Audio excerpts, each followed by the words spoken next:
Good afternoon, student. Today we study about fever and malaria. It is a disease of CHN, Child Health Nursing. So let's start. हमने कल पढ़ा था, उसके पहले हमने पढ़ा था एम्पिटिगो और स्कैबिसिस, है ना। आज हम पढ़ेंगे फीवर, मलेरिया और मलेज के बारे में। तो उसमें से सबसे पहला हम कौन सी डिजीज पढ़ रहे हैं? फीवर के बारे में, ठीक है। तो फीवर क्या होता है? फीवर एक कॉमन सिम्टम होता है हमारी बॉडी का, ठीक है। जब भी कोई इन्फेक्शन या पेन या कोई भी ऐसी डिजीज कंडीशन है तो सबसे पहला सिम्टम क्या देखने को मिलता है हमें? फीवर, ठीक है। तो फीवर हमारी बॉडी का रिएक्शन है, क्लियर। तो अब हम इसकी डेफिनेशन देखते हैं। Fever is one of the common symptoms presented by the children with malaria and malaise.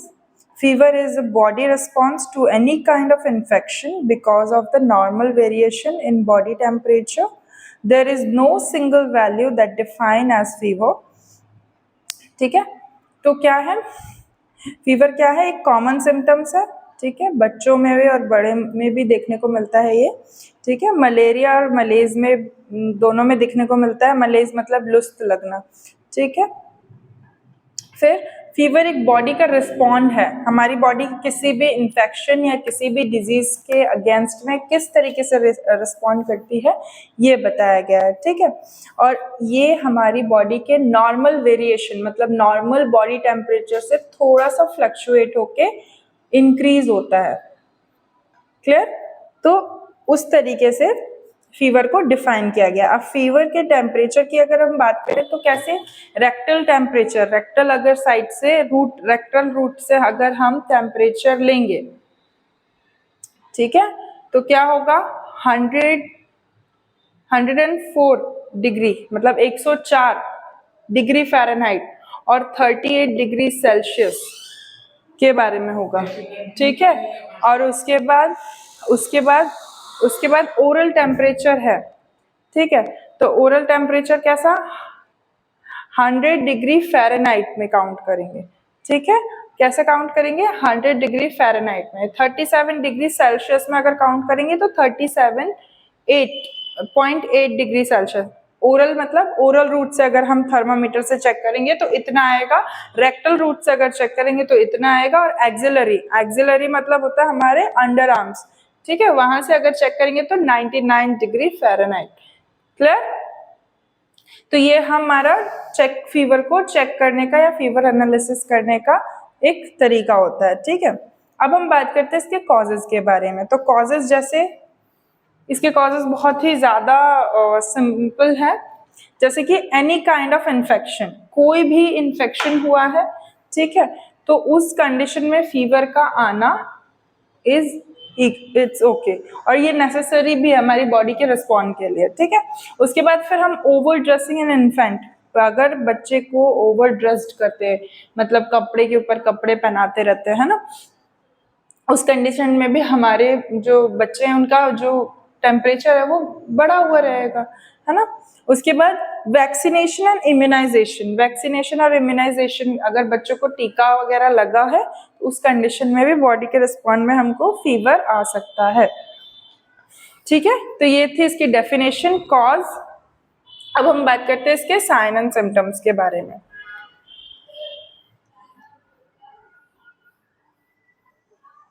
इसके साइन एंड सिम्टम्स क्या होंगे, आइए देखते हैं।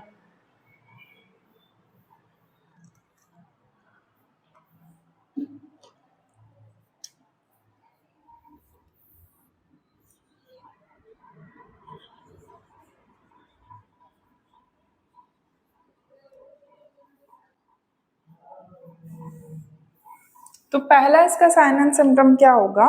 Increased body temperature, increase body temperature,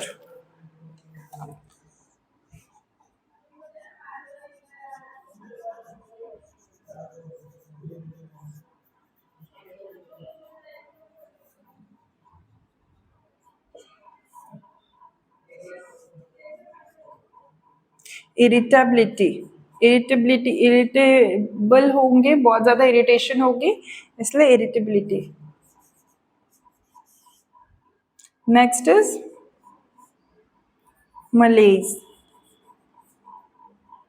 ठीक है, ये होगा, ठीक है। Next is loss of appetite,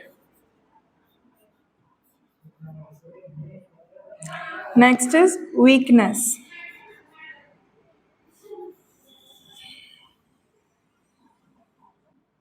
next is excessive cry, next is decreased in play activity,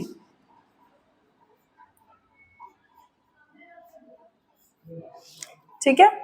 तो ये क्या है इसके साइन एंड सिम्टम्स, क्या क्या साइन एंड सिम्टम्स है इसके, increase body temperature, irritability, मलेज, loss of appetite, weakness, excessive cry, अगर ज्यादा बच्चा रो रहा है तब हम जो खेलना है, बच्चे खेलते क्रॉल वगैरह करते, वो भी बहुत डिक्रीज हो जाएगा, लेथार्जिक फील करेगा, वीकनेस होगी, है ना, भूख नहीं लगेगी उसे, इरिटेबिलिटी होगी, ठीक है। ये सारी चीजें किसमें आएंगी, साइन एंड सिम्टम्स में, ठीक है। अब हम बात करते हैं इसके ट्रीटमेंट के बारे में। तो इसका ट्रीटमेंट क्या होगा, सबसे पहले अगर फीवर है तो किसी भी रीजन की वजह से, किसी भी इन्फेक्शन की वजह से आ सकता है, वो वायरल हो या बैक्टीरियल इन्फेक्शन हो, तो हम क्या करेंगे, सबसे पहला काम होगा हमारा administered antibiotic, administer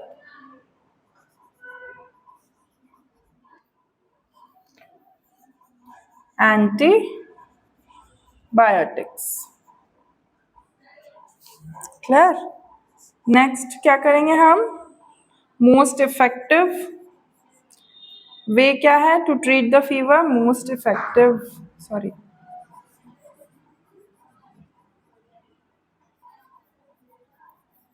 way to treat fever is to use medication, is to use medication, ठीक है। सच एज कौन कौन सी,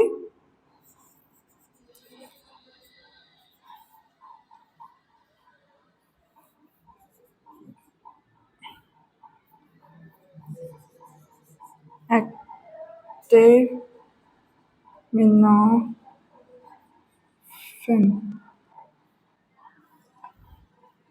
और ये है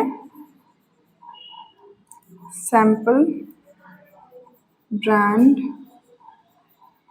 नेम,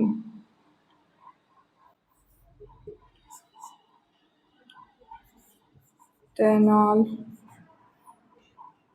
और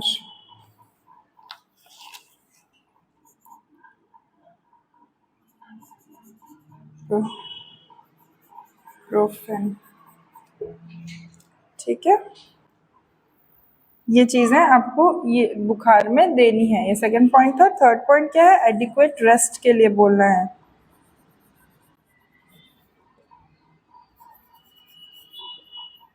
fourth adequate fluid and electrolyte,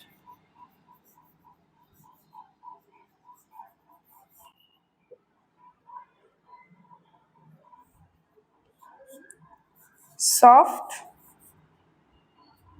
small and frequent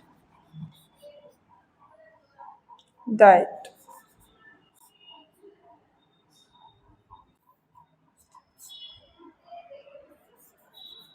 increase liquids in diet,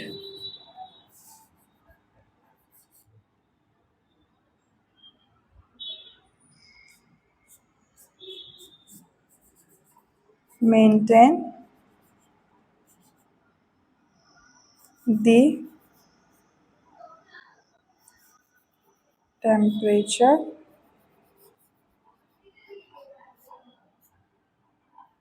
of bedroom. ठीक है, फिर 8th पॉइंट क्या है? Dress your child in lightweight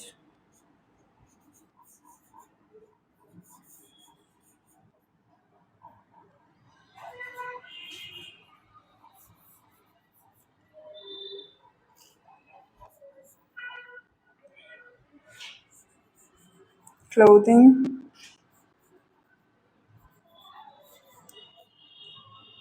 and cover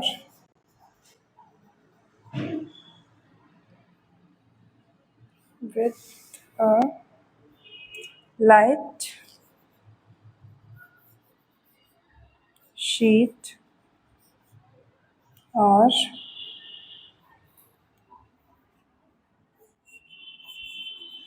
blanket.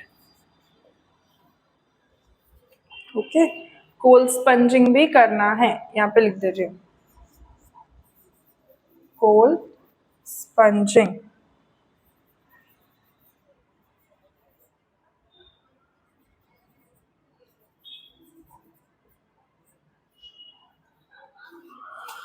देखो क्या है यहाँ पे, ट्रीटमेंट की बात करें तो सबसे पहले क्या करना है, एडमिनिस्टर करना है एंटीबायोटिक्स को. ठीक है, और सबसे अच्छा इफेक्टिव वे क्या है होगा इसको देने का, मेडिकेशन कौन कौन सी, टैनॉल, आइबुप्रोफिन, ठीक है, एडविल और मॉर्टिन. ठीक है, ये सारी मेडिसिन देनी है. फिर एडिक्वेट रेस्ट के लिए बोलना है. उसके बाद adequate fluid and electrolyte balance करना है. सॉफ्ट और स्मॉल डाइट और फ्रीक्वेंट डाइट देनी है. अगर बच्चा ब्रेस्ट फीड पे है तो उसको फ्रीक्वेंटली मतलब थोड़ा थोड़ा पिलाकर ब्रेस्ट फीड कराकर थोड़ी थोड़ी देर में जल्दी जल्दी करवाना है. Next is increase liquid in diet. हमेशा जो लिक्विड है वो इंक्रीज करके रखना है डाइट में. Clear. Maintain the temperature of the bedroom. Bedroom का टेम्परेचर मेंटेन करना है. ठीक है, और dress your child in the light weight dressed करना है. ठीक है, कोल स्पंजिंग करनी है. ठीक है, ये सारी चीजें ट्रीटमेंट में आएगी. अब हम बात करते हैं इसके प्रिवेंशन और कंट्रोल के बारे में. ठीक है, इसका प्रिवेंशन और कंट्रोल क्या होगा ये देखते हैं. लिख लिया बेटा?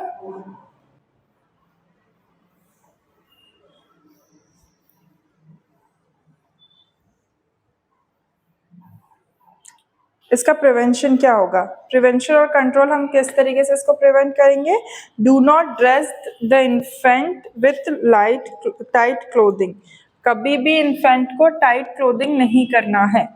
Do not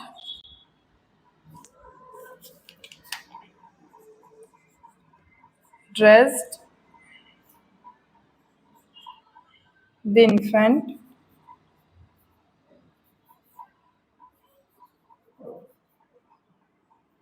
with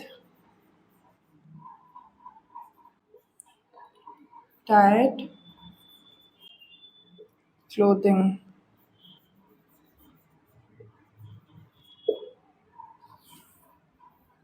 Maintain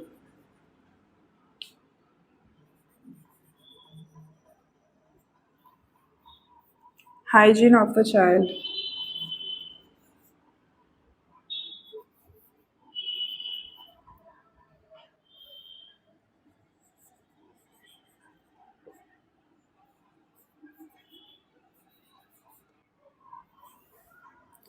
Do not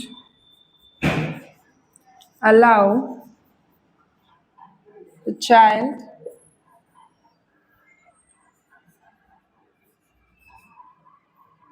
to come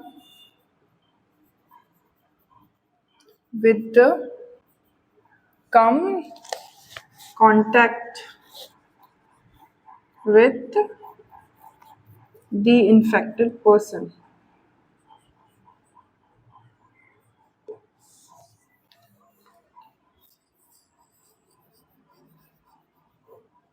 ठीक है, offer plenty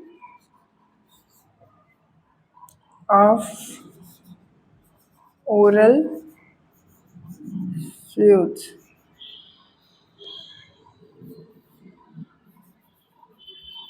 provide adequate rest to the child. So here the prevention कैसे करना है, हमेशा जो बच्चा है, जो इन्फेंट है, उसको क्या करना है, टाइट क्लोथिंग नहीं करके रखना है, ठीक है, हमेशा हाइजीन मेंटेन करके रखना है बच्चे का, ताकि इन्फेक्शन ना हो, ठीक है। Do not allow children come with the infected person, जो हो उसके कांटेक्ट में नहीं आए, ऐसा नहीं करना है। बच्चों को जल्दी से हम कभी भी ना ऐसे नहीं देते हैं ना, तो हमेशा सैनिटाइज वगैरह यूज करके इन्फेंट को छूना है, ठीक है।